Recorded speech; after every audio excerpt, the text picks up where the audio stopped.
In the heart of the Middle East, at the crossroads of three continents, lies a small country whose territory has witnessed events spanning millennia and intertwined with the destinies of millions of people around the world. Here, events occurred that forever changed the course of world history and the destinies of three great human religions.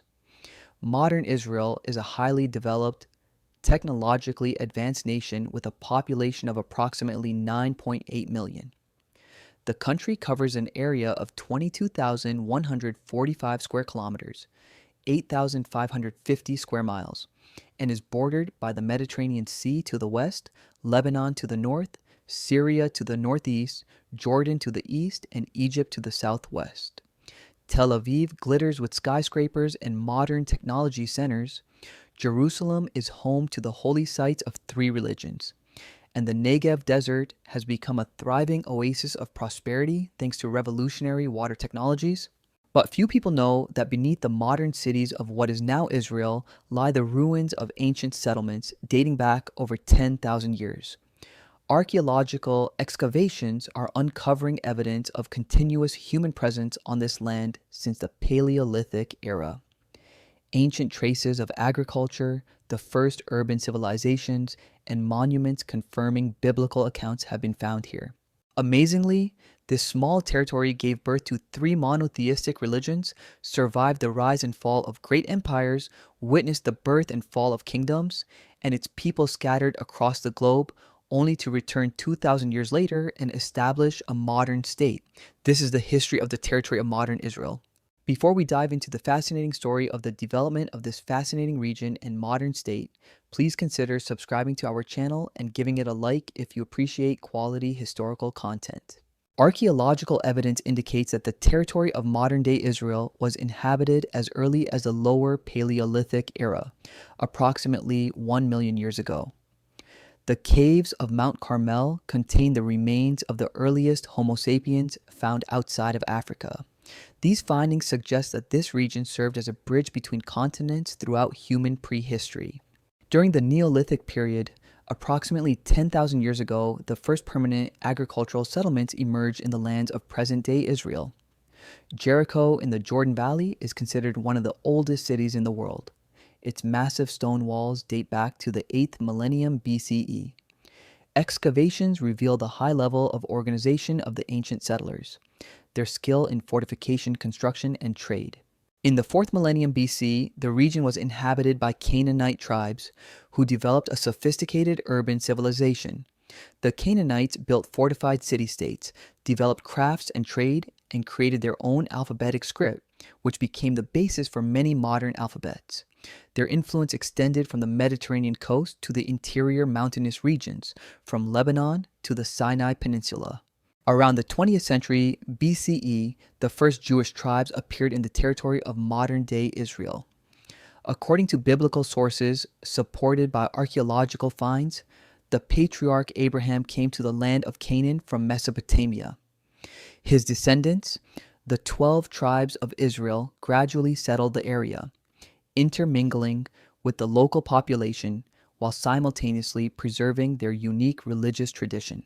The period of Egyptian slavery and the subsequent exodus, dating to the 13th century BCE, was a formative event in the history of the Jewish people. Archaeological evidence confirms the presence of Semitic peoples in Egypt and their migration to Canaan during this period. The 40-year wandering in the desert transformed the disparate tribes into a unified people with a common faith and laws.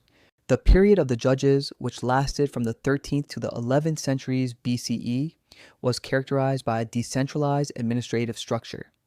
Jewish tribes lived in the mountainous regions of what is now Israel, gradually mastering agriculture and herding. Constant conflicts with neighboring peoples, especially the Philistines on the coast, forced the Israelites to unite under the leadership of military leaders known as judges.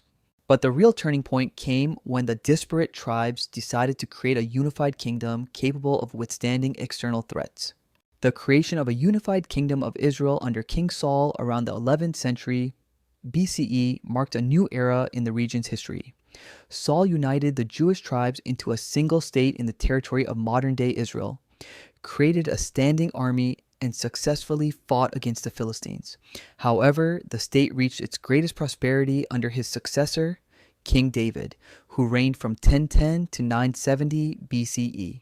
David captured Jerusalem from the Jebusites and made it the capital of his kingdom. Strategically located on a mountain ridge between the northern and southern tribes, Jerusalem became the political and religious center of a united ancient Israel. Archaeological excavations in the city of David confirm biblical descriptions of the fortifications and palaces of that period. King Solomon, who reigned from 970 to 930 BCE, transformed ancient Israel into a regional power.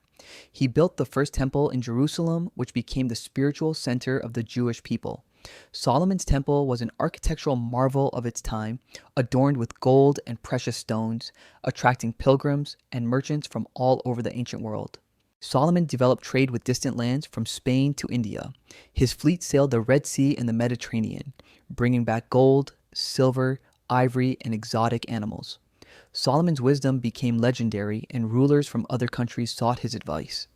However, the opulence of his court and heavy taxes provoked popular discontent. After Solomon's death in 930 BCE, the United Kingdom split into two states in the territory of modern-day Israel.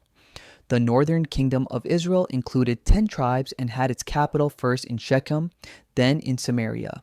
The southern kingdom of Judah consisted of 2 tribes, Judah and Benjamin, with its capital in Jerusalem. This division weakened the Jewish states in the face of the growing threat of the great empires. The northern kingdom of Israel lasted until 722 BCE, when it was conquered by the Assyrian Empire. The Assyrian king Sargon II deported most of the population to various regions of his empire. The 10 northern tribes assimilated with the local population and disappeared from history, becoming known as the Lost Tribes of Israel. The southern kingdom of Judah managed to maintain its independence for another century and a half thanks to wise diplomacy and religious reforms. Kings Hezekiah and Josiah implemented religious reforms, centralizing worship in the Jerusalem temple and strengthening national identity. However, the growing power of the Babylonian Empire ultimately led to disaster. A tragedy that shook the entire ancient world occurred at the beginning of the 6th century BCE and forever changed the fate of the Jewish people. In 586 BCE, the Babylonian king Nebuchadnezzar II captured Jerusalem after a long siege. The first temple was destroyed, the royal palaces were burned, and the city walls were torn down. A significant portion of Judea's population, especially the educated elite, artisans, and priests, were taken into Babylonian captivity. This event became one of the greatest tragedies in the history of the Jewish people. The Babylonian captivity lasted 70 years and radically changed Jewish religion and culture. In exile, Jews were unable to offer sacrifices in the destroyed temple, so new forms of religious practice developed. Synagogues emerged as places of prayer and Torah study. Priests and scribes systematized religious traditions, leading to the formation of Judaism in its classical form. However, hope for a return to the territory of modern-day Israel never faded. The prophets Ezekiel and 2nd Isaiah bolstered the people's spirit, predicting the restoration of the temple and the return to their homeland. The Jewish community in Babylonia maintained its religious and ethnic identity, refusing to assimilate with the local population. Liberation came in 538 BCE when the Persian king Cyrus the Great conquered the Babylonian Empire. Unlike the Assyrians and Babylonians, the Persians pursued a tolerant policy toward conquered peoples. Cyrus issued a decree permitting the Jews to return to the land of modern-day Israel and rebuild the temple. This decree is preserved in the biblical book of Ezra and is confirmed by Persian sources. The return from exile occurred in several stages. The first group, led by Zerubbabel, returned in 538 BCE and laid the foundation of the Second Temple. Construction was completed in 515 BCE. The second wave of repatriation, led by Ezra in 458 BCE, brought religious reforms and the strengthening of the Torah as the foundation of Jewish life. Nehemiah, who arrived in 445 BCE, rebuilt the walls of Jerusalem and instituted social reforms. Under Persian rule, the Jewish community in what is now Israel enjoyed considerable autonomy. The restored temple became the center of religious life, and the priests gained not only spiritual but also political power. However, new trials awaited the Jewish people with the arrival of the Hellenistic civilization, which challenged the traditional way of life. The conquest of Alexander the Great in the 4th century BCE brought Greek culture and way of life to the territory of modern-day Israel. After Alexander's death in 323 BCE, his empire disintegrated, and the region alternated between the Ptolemaic dynasty of Egypt and the Seleucid dynasty of Syria. Hellenistic influence permeated all spheres of life, creating tension between traditional Jewish values and Greek civilization. The critical moment came under the Seleucid king Antiochus IV Epiphanes, who banned the Jewish religion in 167 BCE. He desecrated the temple by installing a statue of Zeus within it, and banned circumcision, the observance of the Sabbath, and the study of the Torah. These repressions led to a revolt led by the family of the Hasmonean priest Matityahu. The Maccabean revolt began in 167 BCE in the town of Modi'in. After Matityahu's death, leadership passed to his son, Judah Maccabee, a brilliant military leader. Using guerrilla tactics, Judah won a series of victories over the superior Seleucid forces. In 164 BCE, the rebels liberated Jerusalem and purged the temple. The cleansing and rededication of the temple became the foundation of the holiday of Hanukkah. According to legend, during the rededication, only one jug of consecrated oil was found. Enough for one day, but miraculously, it burned for 8 days. This event symbolized not only a military victory, but also the triumph of faith over coercion. Judah Maccabee's brothers continued the struggle and gradually achieved full independence. In 142 BCE, Simon Maccabee was proclaimed ruler and high priest, founding the Hasmonean dynasty. The independent Jewish state in what is now Israel lasted for nearly 100 years, expanding its borders to include Galilee, Samaria, and Idumea. However, internal conflicts and dynastic disputes weakened the Hasmonean state. In 63 BCE, the Roman general Pompey intervened in the civil war between the brothers Hyrcanus II and Aristobulus II. Roman legions captured Jerusalem, and the region became a Roman protectorate. Roman rule brought a new era in the history of the territory of modern Israel, an era that would witness the birth of Christianity and great uprisings against the empire. Roman rule in the region was initially exercised through local rulers. The most famous of these was Herod the Great, who reigned from 37 to 40 BCE. Herod, an Idumean, received the title of King of the Jews from the Roman Senate and ruled with an iron fist, suppressing any discontent. Despite his cruelty, Herod was an outstanding builder. He significantly expanded and embellished the Second Temple, turning it into one of the wonders of the ancient world. The Temple Mount was expanded with massive retaining walls, parts of which survive to this day as the Western Wall or Wailing Wall. Herod also built new cities, including Caesarea Maritima with its magnificent port. It was during the reign of Herod, around 4 BCE, that Jesus of Nazareth was born in Bethlehem, in what is now Israel. His teachings, rooted in Jewish religious tradition but open to all peoples, marked the beginning of Christianity. Jesus' message of love, forgiveness, and salvation resonated with the general population but encountered resistance from the religious elite. After Herod's death in 4 BCE, his kingdom was divided among his sons. Archelaus received Judea and Samaria, but ruled so poorly that in 6 AD, the Romans deposed him and established direct rule through procurators. The most famous of these was Pontius Pilate, who governed the region from 26 to 36 CE. Jesus' crucifixion occurred under Pilate around 30 CE. This event, seemingly insignificant to contemporaries, subsequently changed the course of world history. Jesus' disciples, the apostles, began preaching his resurrection and divinity, laying the foundations of the Christian faith. Christianity initially spread within the Jewish community, but later expanded beyond it.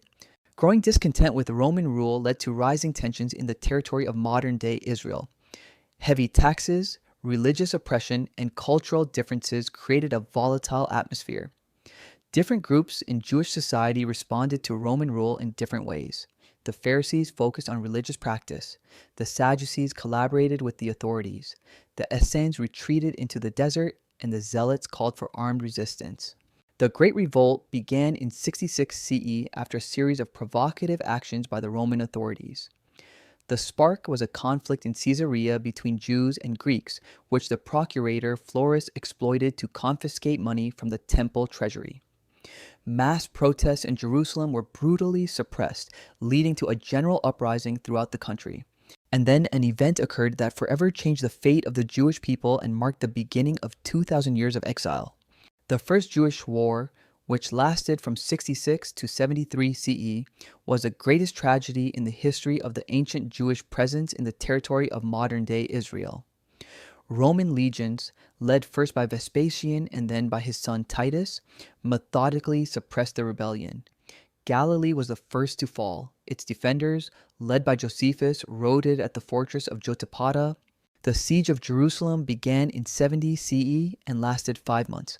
The city was overcrowded with pilgrims arriving for Passover, exacerbating the humanitarian catastrophe. Famine reached such proportions that people ate leather and grass. Josephus, who witnessed these events, described horrific scenes of cannibalism among the besieged. On the 9th of Av, 70 CE, the Romans broke through the last defensive lines and stormed the temple. The building caught fire, perhaps accidentally, but the fire destroyed the holy site that had been the center of Jewish life for millennia. The temple treasures were taken to Rome, where they adorned the triumphal arch of Titus, which survives to this day. The consequences of the war were catastrophic. According to Josephus, over 1 million people perished, although this figure is likely exaggerated. Hundreds of thousands of Jews were sold into slavery or sent to Roman amphitheaters to be devoured by wild animals. Jerusalem was destroyed, and the Temple Mount was reduced to rubble. However, resistance continued at the fortress of Masada, where a group of zealots led by Eleazar ben Yair held the line until 73 CE. Realizing the hopelessness of their situation, the defenders of Masada chose death rather than captivity. This act of collective suicide became a symbol of Jewish resistance and willingness to die for freedom. The destruction of the temple ushered in a new era in the history of the Jewish people. Without the temple cult, Judaism was destined to transform or disappear. Rabbi Yochanan ben Zakkai, who secretly fled besieged Jerusalem, founded an academy in Yavne where the systematization of oral tradition began. Thus was born Rabbinic Judaism, based on the study of the Torah and Talmud. The last attempt to reestablish a Jewish state in the territory of modern-day Israel occurred 60 years after the destruction of the temple. In 132 CE, a revolt broke out under the leadership of Simon Bar Kokhba, whom many considered the Messiah. The revolt was meticulously prepared, underground shelters were built, weapons were stockpiled, and connections were established with Jewish communities in the diaspora. Initially, the revolt was remarkably successful. The rebels liberated Jerusalem and most of Judea and began minting their own coins with the inscriptions "For the Freedom of Israel" and "The First Year of Israel's Liberation." Bar Kokhba established an independent state and even planned to rebuild the temple. However, the Roman Emperor Hadrian sent the empire's best generals against the rebels. Then something happened that finally scattered the Jewish people throughout the world and began an era that would last almost 2,000 years. The suppression of the Bar Kokhba revolt in 135 CE marked the final catastrophe for the Jewish presence in what is now Israel. Roman legions under the command of Julius Severus methodically eliminated pockets of resistance. The rebels' last stronghold in Beder fell after a long siege, and Bar Kokhba himself perished in the battle. The Roman repressions surpassed all previous ones in brutality. According to the Roman historian Dio Cassius, 985 Jewish settlements were destroyed, and 580,000 people perished, not counting those who died of hunger and disease. The survivors were sold into slavery, and the Jewish population of the region virtually disappeared. Emperor Hadrian took draconian measures to eradicate Jewish national identity.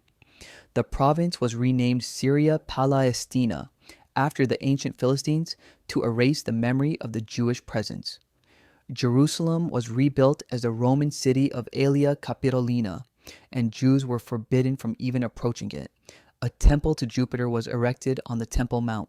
This period marked the beginning of the great dispersion of the Jewish people throughout the ancient world. Most Jews migrated to other parts of the Roman Empire, particularly to the major trading centers of Alexandria, Antioch, and Rome. Significant communities emerged in Babylonia, which lay outside Roman influence and became a center of Jewish learning. In the diaspora, Jewish communities developed new forms of religious and social life. Synagogues became not only places of prayer but also centers of education and social assistance.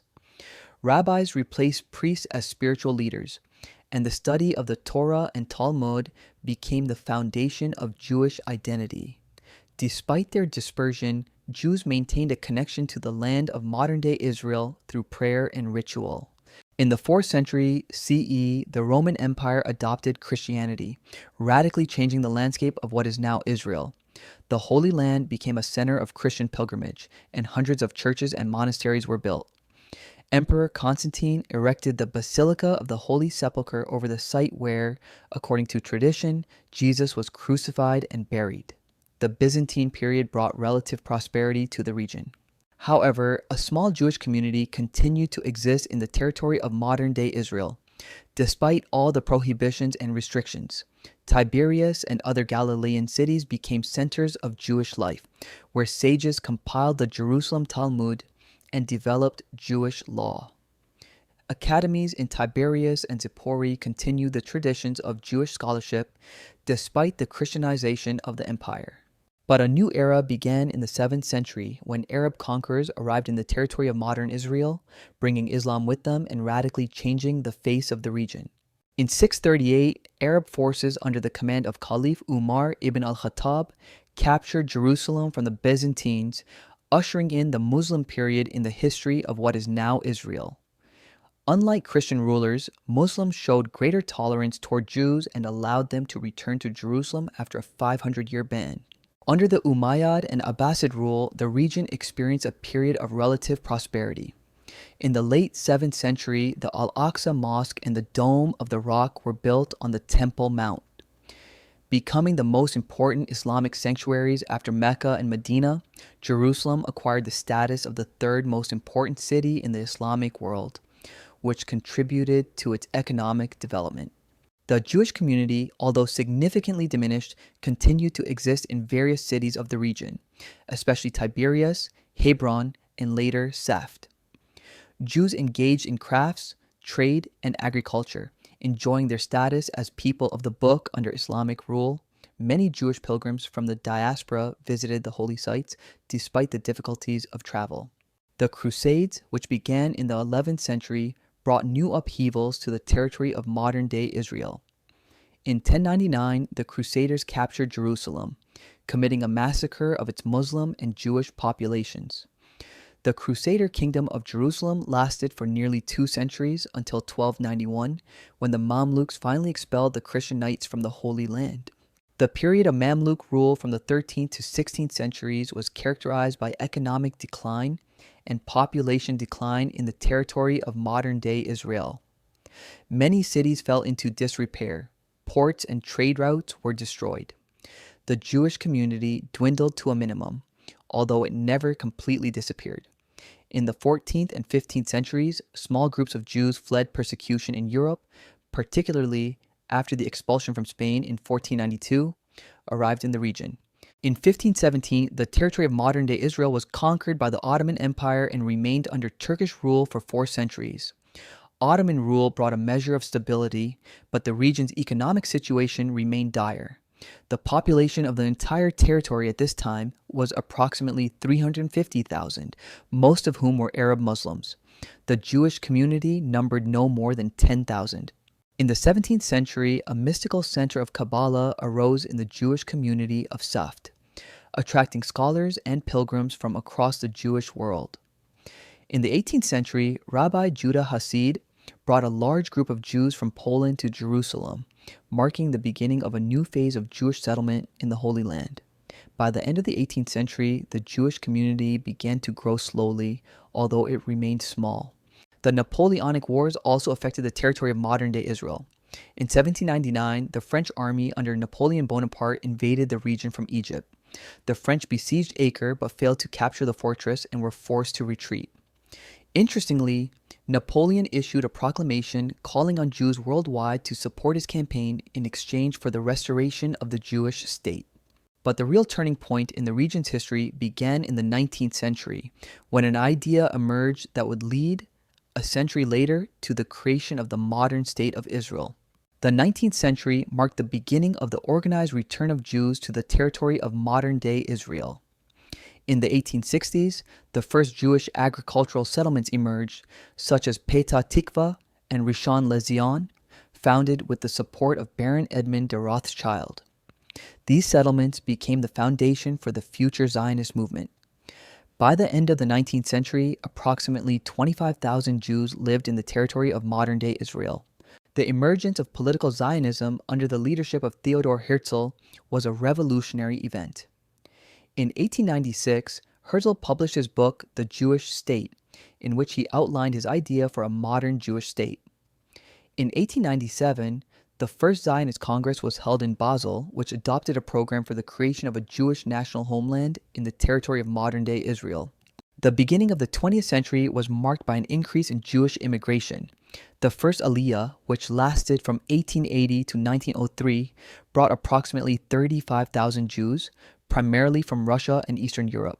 The second Aliyah, from 1904 to 1914, brought another 40,000 immigrants and was particularly important because among the new settlers were many young idealists who laid the foundations of future Israeli society. The First World War radically changed the fate of the territory of modern-day Israel.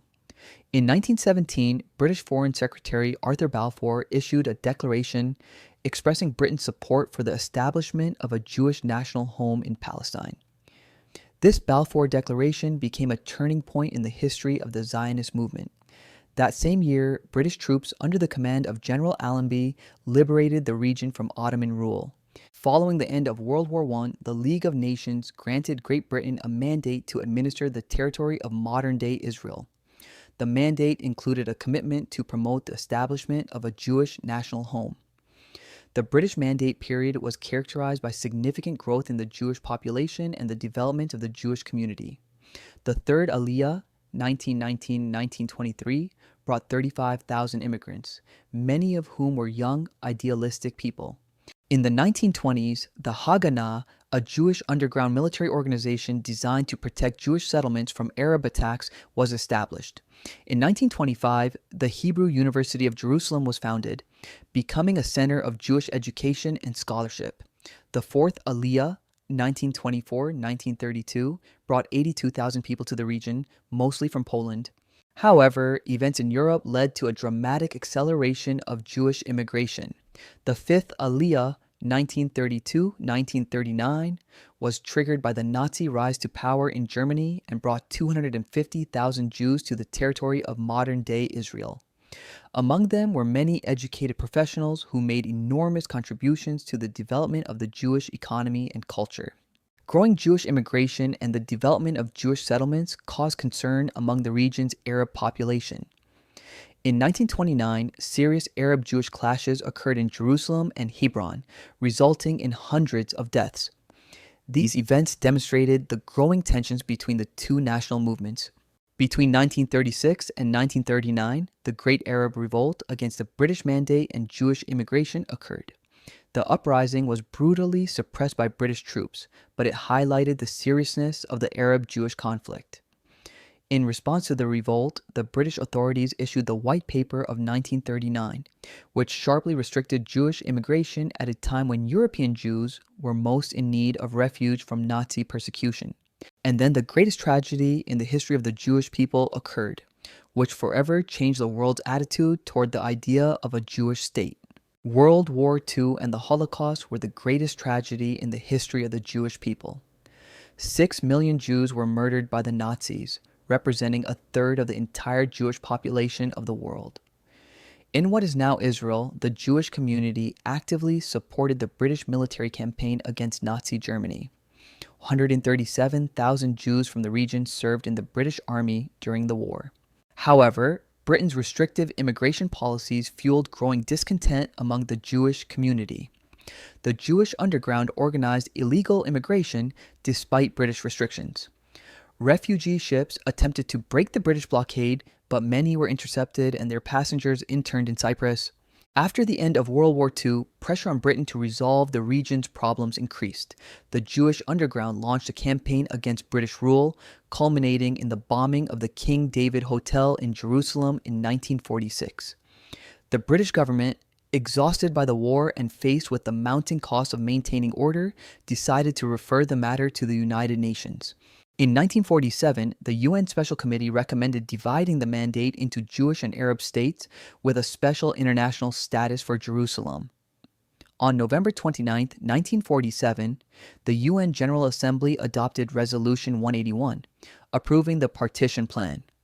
The Jewish community accepted the partition plan, despite its imperfections, while Arab leaders categorically rejected it.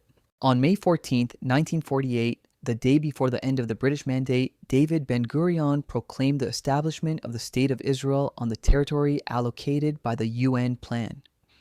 The United States recognized the new state 11 minutes later and the Soviet Union 3 days later. However, the joy of the long-awaited Jewish state was marred by the immediate invasion of the armies of 5 Arab states: Egypt, Syria, Transjordan, Iraq, and Lebanon. Finally, the ancient dream of the Jewish people to return to their historical homeland came true, but the price was enormous. The War of Independence from 1948 to 1949 was the first of a series of Arab-Israeli wars. Despite the enemy's numerical superiority and lack of heavy weapons, Israel managed not only to hold out but also to expand its territory beyond the UN partition plan.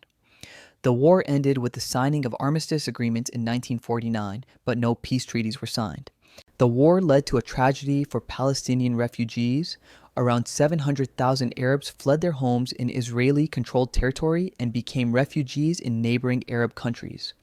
Conversely, around 800,000 Jews were forced to leave Arab countries in the following years, most of whom resettled in Israel.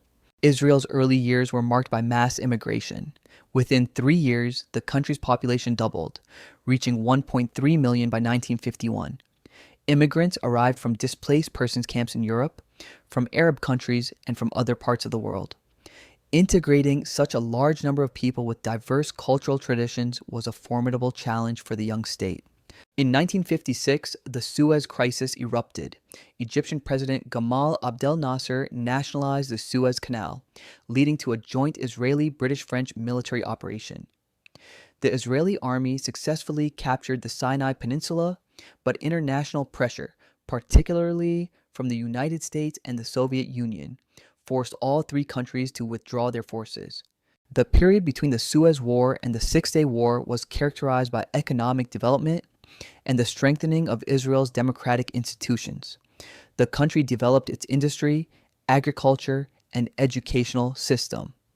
In the 1960s, Israel began to develop its high-tech industry, particularly in defense and electronics. However, tensions on the border continued to escalate. In May 1967, Egyptian troops took up positions on the Sinai Peninsula. Nasser demanded the withdrawal of UN peacekeeping forces from Gaza and Sharm el-Sheikh and closed the Straits of Tiran to Israeli shipping. Israel viewed these actions as preparation for war. On June 5, 1967, Israel launched a preemptive strike on Egyptian airfields, destroying most of the Egyptian Air Force. The Six-Day War began, in which Israel achieved a swift victory over the Arab coalition. Within 6 days, the Israeli army captured the Sinai Peninsula, the Gaza Strip, the West Bank, East Jerusalem, and the Golan Heights. The results of the Six-Day War radically altered the region's geopolitical map. Israel tripled its territory and gained control of the holy sites in Jerusalem. However, victory also created new problems, as 1 million Palestinian Arabs came under Israeli control. The fate of these territories and their populations became the central issue in the Israeli-Palestinian conflict. In 1973, on the Day of Atonement, Yom Kippur, Egypt and Syria launched a surprise attack on Israeli positions in Sinai and the Golan Heights. The Yom Kippur War caught Israel by surprise, and the Arab armies initially achieved significant gains. However, the Israeli army managed to turn the tide of the fighting and push back the enemy. The war demonstrated that the Arab armies had become more professional and that Israel could not rely solely on military superiority. The Yom Kippur War had significant political consequences. Egyptian President Anwar Sadat realized that military action was insufficient to resolve the Arab-Israeli conflict and began seeking a peaceful solution. In 1977, Sadat made a historic visit to Israel and addressed the Knesset, the Israeli parliament. This marked the beginning of the peace process that culminated in the signing of the Camp David Accords in 1978. In 1979, Israel and Egypt signed a peace treaty, the first between Israel and an Arab country. Under the treaty, Israel returned the Sinai Peninsula to Egypt in exchange for recognition and normalization of relations. This peace has endured to this day, although relations between the two countries have experienced various periods of tension. In the 1980s, Israel faced new challenges. In 1982, the Israeli army entered Lebanon to combat the Palestine Liberation Organization, which was using Lebanese territory to attack northern Israel. The Lebanon War proved protracted and controversial, with Israeli troops remaining in southern Lebanon until 2000. In 1987, the First Intifada, a Palestinian uprising in the occupied territories, began. The uprising, which lasted until 1993, was characterized by mass demonstrations, strikes, and acts of civil disobedience. The Intifada drew international attention to the Palestinian cause and increased pressure on Israel to find a political solution to the conflict. Fundamental changes occurred in the early 1990s. The end of the Cold War transformed the international landscape, and the Gulf War demonstrated the importance of American leadership in the region. In 1991, the Madrid Peace Conference took place, marking the beginning of direct negotiations between Israel and the Arab countries. However, the real breakthrough came in 1993 with the signing of the Oslo Accords between Israel and the Palestine Liberation Organization. Israeli Prime Minister Yitzhak Rabin and PLO leader Yasser Arafat shook hands on the White House lawn in the presence of U.S. President Bill Clinton. The agreements provided for the gradual transfer of part of the occupied territories to the Palestinian Authority. The peace process received new impetus after the signing of the peace treaty between Israel and Jordan in 1994. King Hussein of Jordan and Prime Minister Rabin formally ended the state of war between the two countries, which had formally existed since 1948. However, the peace process faced serious obstacles. Extremists on both sides attempted to derail the negotiations. In 1995, a Jewish extremist assassinated Prime Minister Yitzhak Rabin at a peace rally in Tel Aviv. This assassination shocked Israeli society and dealt a serious blow to the peace process. In 2000, the Second Intifada began. More brutal than the first, a series of terrorist attacks in Israeli cities resulted in the deaths of over 1,000 Israelis, mostly civilians. Israel responded with military operations in the occupied territories and the construction of the separation barrier. The Intifada lasted until 2005 and effectively extinguished any hopes for a peaceful settlement in the near future. In 2005, Israel carried out a unilateral disengagement from the Gaza Strip, evacuating all Jewish settlements and military bases. However, instead of peace, this move led to new problems. In 2007, the Hamas movement seized power in the Gaza Strip, leading to a split in the Palestinian leadership between Hamas in Gaza and Fatah in the West Bank. Since then, Israel has experienced several military conflicts with Hamas in the Gaza Strip. Operations Cast Lead in 2008-2009, Pillar of Defense in 2012, and Protective Edge in 2014 were attempts to stop rocket attacks on Israeli cities from Gaza. However, none of these operations led to a long-term solution. Parallel to its military conflicts, Israel continued to develop as a high-tech power. The country has become a global leader in cybersecurity, water technology, medical equipment, and agricultural innovation. Israeli companies are active in Silicon Valley, and the Tel Aviv area has earned the nickname Silicon Wadi. In recent years, Israel has achieved significant diplomatic success in the Middle East. The Abraham Accords of 2020 normalized relations with the United Arab Emirates, Bahrain, Sudan, and Morocco. These agreements open new opportunities for economic cooperation and regional stability. However, Israel's internal problems also raise concerns. The growing rift between secular and religious Israelis, between Jews and Arab Israelis, and the question of the future of the occupied territories remain unresolved. The country's political system is in crisis, as evidenced by a series of elections from 2019 to 2021 that failed to produce a stable government. The history of modern day Israel offers a remarkable example of national rebirth after 2 millennia of exile. In its 77 years of existence, the modern state has transformed from an agricultural settlement into a highly advanced technological power. Israelis have created a thriving democracy in one of the most unstable regions of the world, while preserving their unique culture and traditions. Nevertheless, Israel's future depends on resolving many complex issues. The Israeli-Palestinian conflict remains a primary challenge to regional stability. Growing internal divisions require wise leadership and compromise. Threats from the north, including Iran's nuclear program and its proxies in Lebanon and Syria, require constant vigilance.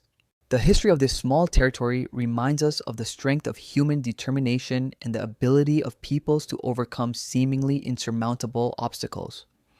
From the ancient kings David and Solomon to modern high-tech companies, from the destruction of the temple to the revival of Hebrew as a living language, every page of this story is filled with drama, tragedy, and triumph. What does the future hold for Israel? Will the country be able to find a peaceful solution to the conflict with the Palestinians? Will it be possible to maintain societal unity in the face of growing internal contradictions? What will be Israel's place in the changing Middle East? These questions will determine the next chapter in the long and complex history of this unique state.